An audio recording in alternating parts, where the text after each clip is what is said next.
بسم الله الرحمن الرحيم. السلام عليكم ورحمة الله وبركاته. الحمد لله رب العالمين، والصلاة والسلام على خير خلقه محمد وآله وأصحابه أجمعين ومن تبعهم بإحسان إلى يوم الدين، أما بعد. قال الله تبارك وتعالى: أعوذ بالله من الشيطان الرجيم. وما تفرق الذين أوتوا الكتاب إلا من بعد ما جاءتهم البينة وما أمروا إلا ليعبدوا الله مخلصين له الدين حنفاء ويقيموا الصلاة ويؤتوا الزكاة وذلك دين القيمة. سامعین کرام، آپ کے سامنے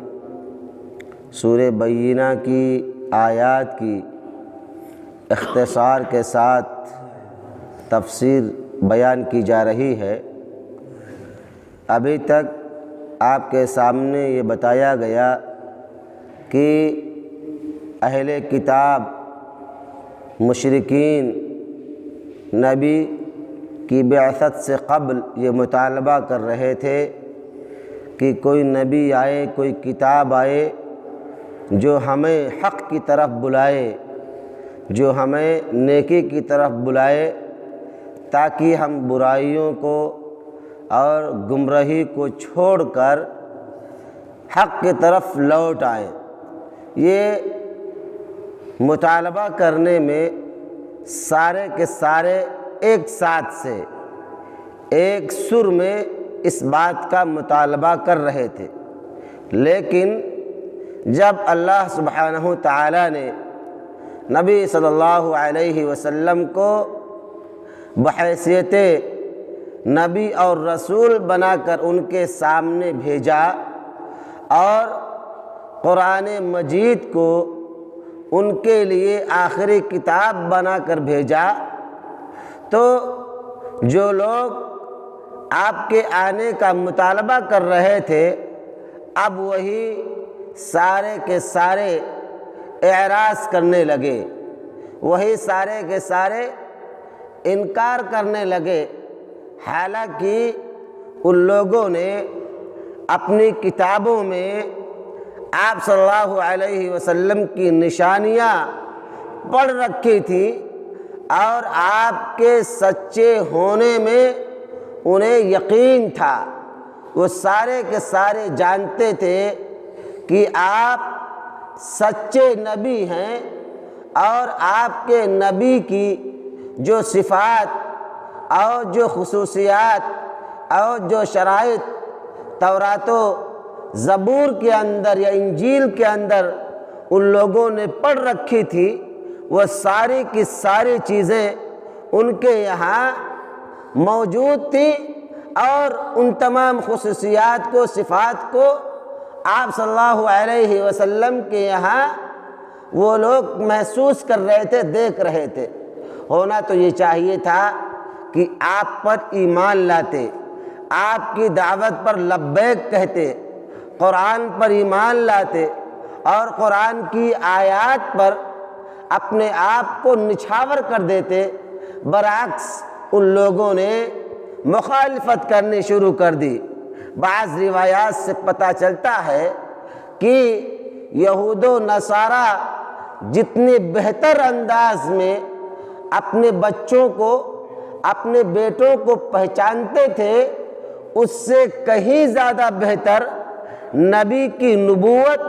اور رسول کی رسالت کو وہ لوگ سمجھتے تھے۔ یعنی اپنے بیٹوں،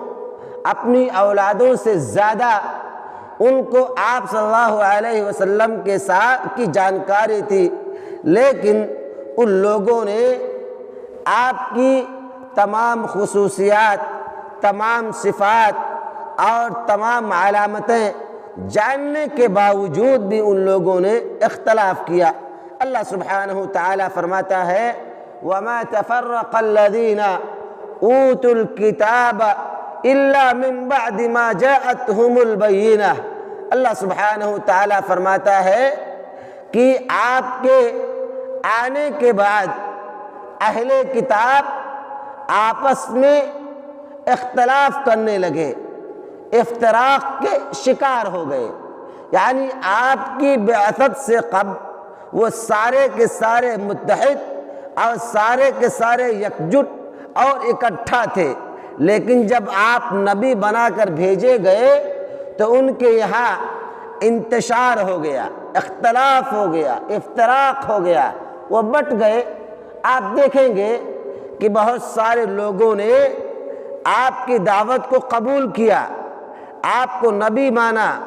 آپ کو اپنا رسول مانا، اور آپ کی بات پر لبیک کہتے ہوئے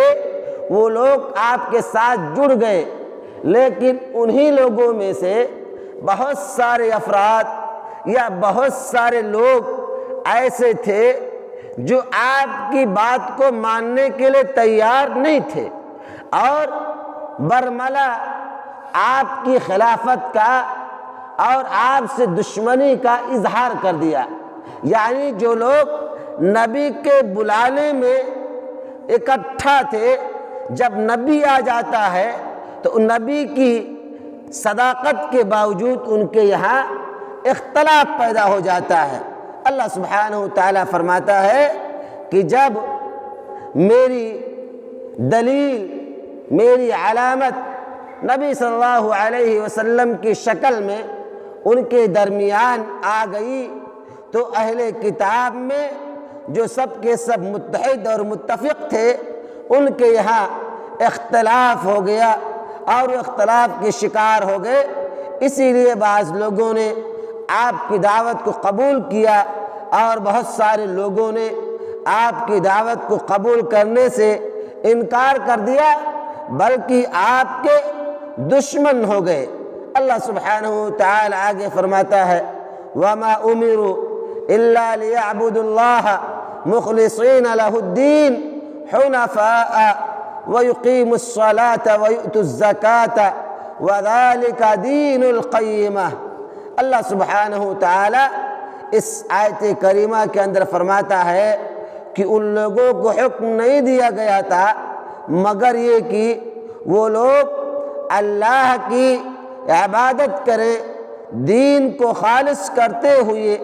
یکسوئی کے ساتھ نماز کو قائم کریں، زکوٰۃ کو ادا کریں، وَذَلِكَ دِينُ الْقَيِّمَةِ، اور یہی مضبوط اور مستحکم اور مستقل دین ہے۔ اللہ سبحانہ وتعالی نے اس آیت کریمہ کے اندر اخلاص کی طرف اور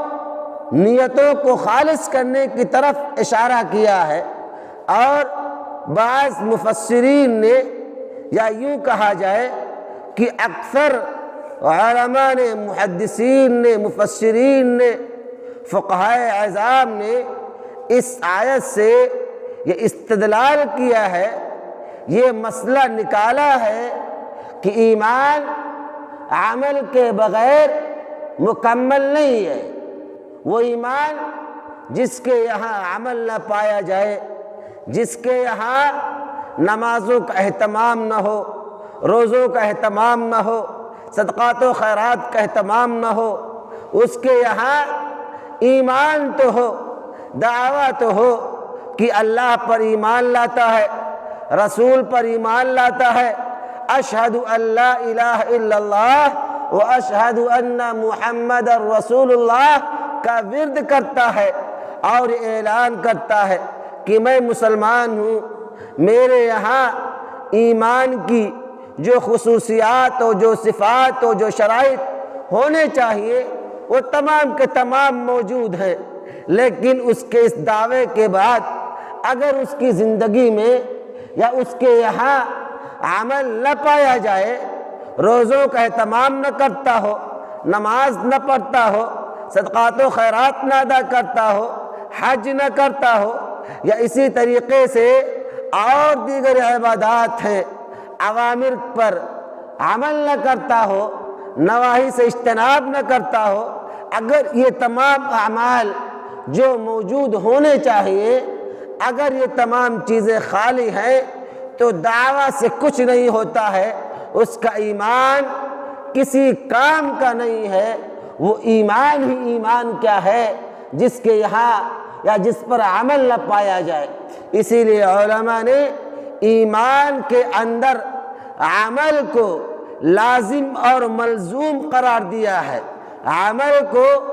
جہاں شرط قرار دیا تو وہیں عمل ایمان کو مشروط قرار دیا۔ اور یہ قاعدہ مشہور ہے کہ اذا فات الشرط فات المشروط، کہ جب شرط ختم ہو جائے، اگر کوئی شخص شرط کو توڑ دے تو جس پر شرط لگایا گیا تھا جو مشروط تھا وہ فطری طور پر ایٹومیٹک زائل ہو جاتا ہے، باطل ہو جاتا ہے۔ مثال کے طور پر اگر دو آدمی آپس میں معاہدہ کرے، یہ شرط لگائیں کہ میں فلاں جگہ موجود رہوں گا، آپ کو اتنے بجے آنا ہے، اور آپ کے لیے شرط یہ ہے کہ آپ وقت کا